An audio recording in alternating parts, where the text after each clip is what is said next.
కరీంనగర్ జిల్లా తిమ్మాపూర్ మండలం నుస్లాపూర్ గ్రామంలో పశువుల కొట్టాల కూల్చివేతపై వివాదం నెలకొంది. ఈ విషయమై గ్రామానికి చెందిన దూల్గుంటి అనూప్ రెడ్డి తిమ్మాపూర్లో నిర్వహించిన మీడియా సమావేశంలో మాట్లాడారు. తన కుటుంబానికి చెందిన పట్టా భూమిలో సుమారు 60 సంవత్సరాలుగా పశువుల కొట్టాలు ఉన్నాయని తెలిపారు. పక్క భూమి యజమానులు సర్వే చేయించుకుని తమ స్థలంలో దారి ఉందని చెబుతూ తన భూమిలోకి వచ్చారని అన్నారు. ఈ అంశంపై గ్రామ స్థాయిలో పంచాయతీలు జరిగినప్పటికీ పరిష్కారం కాలేదని పేర్కొన్నారు. పశువుల కొట్టాలను తొలగించాలని పంచాయతీ కార్యదర్శి నోటీసులు జారీ చేయడంతో హైకోర్టు, జిల్లా కోర్టును ఆశ్రయించామని, కోర్టు నుంచి స్టే మరియు ఇంజక్షన్ ఆర్డర్లు వచ్చినట్లు తెలిపారు. అయితే కోర్టు ఆదేశాలు ఉన్నప్పటికీ కొట్టాలను కూల్చివేశారని ఆరోపించారు. దీనిపై పోలీసు, రెవెన్యూ అధికారులను సంప్రదించినప్పటికీ స్పందన లభించడం లేదని పేర్కొన్నారు. ఈ విషయంపై సంబంధిత వ్యక్తులపైన ఎవరు పట్టించుకోవడం లేదని, తమకు న్యాయం జరిగేలా చూడాలని అధికారులను ఈ సందర్భంగా వేడుకున్నారు. విలేకరుల సమావేశంలో చింతల ఎల్లారెడ్డి, శంకర్, నారాయణస్వామి, సుదర్శన్ తదితరులు పాల్గొన్నారు.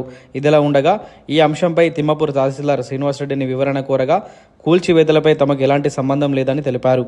అనూప్ రెడ్డి గారికి చెందిన భూమి వారికి ఎంత ఉండాలో అంతే ఉందని, నక్షతోవలో ఎటువంటి కట్టడాలు లేదా నిర్మాణాలు ఉంటే అవి తొలగించబడతాయని తెలిపారు. అలాగే 858 సర్వే నెంబర్లో పశువుల కొట్టాలు లేవని స్పష్టం చేశారు.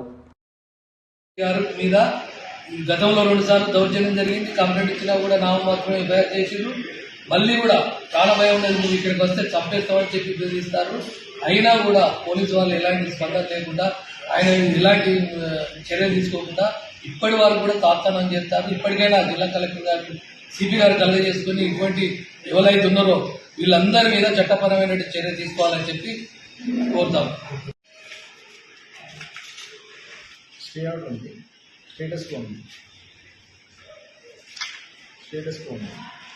వీటన్నిటి ఉల్లంఘించి ఆవుల సురేష్, ఆవుల హరీష్, ఆవుల అంజయ్య వీళ్ళ ముగ్గురు కలిసి నా కుట్టం పైన దాడి చేసిన. నేను దాన్ని అడ్డుకోకపోతే ఇంతకుముందు ఫిబ్రవరి 5వ తారీఖు రోజు అడ్డుకోబోయినందుకు ఒకసారి ప్రయత్నించి అప్పుడు నా పైన దాడి చేసినారు. మొన్న నేను హైదరాబాద్ వెళ్ళిన రోజు నేను లేని సమయం చూసి దాన్ని మొత్తం కూల్చేసినారు. జేసీబీ తీసుకొని వచ్చి మొత్తం కూల్చేసినారు. దీని గురించి నేను ఎవరిని సంప్రదించినా నాకు ఎటువంటి న్యాయం జరగడం లేదు. నాకు దయచేసి న్యాయం చేయాలని కోరుకుంటూ నేను సెలవు తీసుకుంటాను.